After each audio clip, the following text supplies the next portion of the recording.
अस्सलाम वालेकुम everyone, this is me विशालता और आज मैं आप लोगों को बायोलॉजी के बारे में कुछ कहना चाहता हूँ। मींस बायोलॉजी में ग्रोथ ऑफ प्लांट के बारे में आपको कुछ कहना चाहता हूँ। तो first of all, growth of plant हमारे पास दो तरह की होती है। एक सेकेंडरी ग्रोथ होता है, एक प्राइमरी ग्रोथ होता है।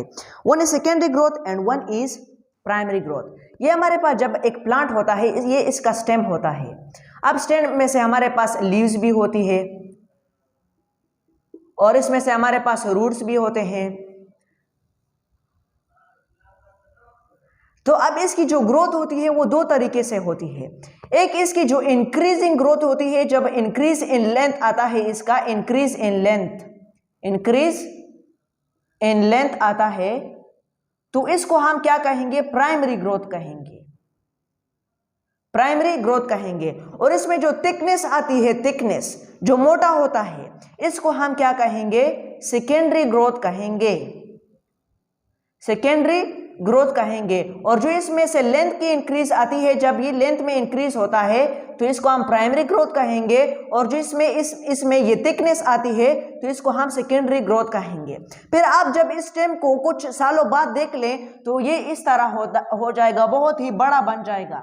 तो ये जो थिकनेस आ गई है, इसमें हमारे पास रफ इरेगुलर शेप्स भी होते हैं इस तरह, और इसके जो रूट्स होते हैं वो भी बहुत थिक हो जाते हैं। तो ये जो थिक हो जाता है, ये सेकेंडरी ग्रोथ की वजह से होता है। और जो ये ऊंचा लंबा हो जाता है तो ये हमारे पास प्राइमरी ग्रोथ की वजह से हो जाता है। तो इसमें जब इंक्रीज आ गया तो प्राइमरी ग्रोथ की वजह से आ गया। अब इधर हमारे पास एपिकल होता है, एपिकल मेरिस्टम। एपिकल मेरिस्टम हमारे पास इधर होता है। तो एपिकल मेरिस्टम, अब हमारे पास ये क्या चीज है? पहले तो इसके लिए हमें मेरिस्टम सीखना चाहिए कि मेरिस्टम क्या चीज है।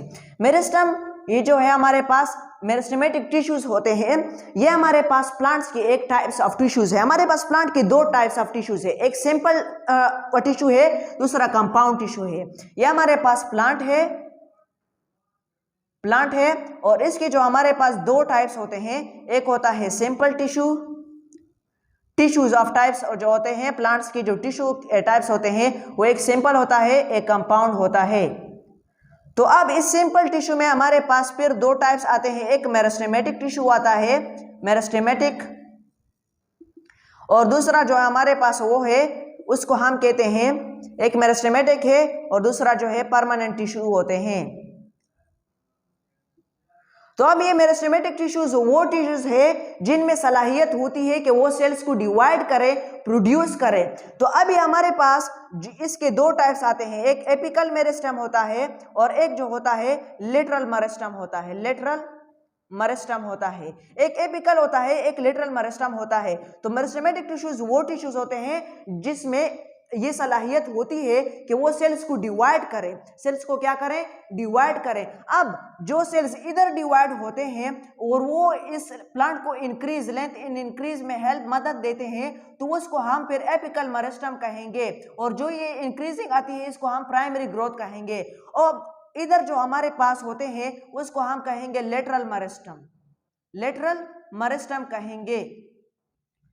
तो मेरिस्टम इसके लिए क्यों आया है? क्योंकि मेरिस्टम वो जो टिश्यूज होते हैं जो जिसमें ये सलाहियत होती है कि वो सेल्स को डिवाइड करे। अब इधर जो सेल्स डिवाइड होते हैं ये लेटरल मेरिस्टम की वजह से होते हैं। तो जब इधर सेल्स डिवाइड हो जाते हैं लेटरल मेरिस्टम की वजह से, तो इस प्लांट में जो है हमारे पास थिकनेस आ जाती है। तो इस थिकनेस को हम क्या कहेंगे? सेकेंडरी ग्रोथ कहेंगे। तो अब इधर हमारे पास इसके कितने टाइप्स आ गए? दो टाइप्स, एक एपिकल मेरिस्टम, दूसरा लेटरल मेरिस्टम। फिर हमारे पास जो ग्रोथ ऑफ प्लांट होती है फिर इस तरह बढ़ जाता है और पूरा दरख्त बन जाता है। और ये इसको हम क्या कहेंगे? Growth of plant. ये हमारे पास हो गई सेकेंडरी और प्राइमरी ग्रोथ की वजह से। Thank you very much for watching us. Thank you.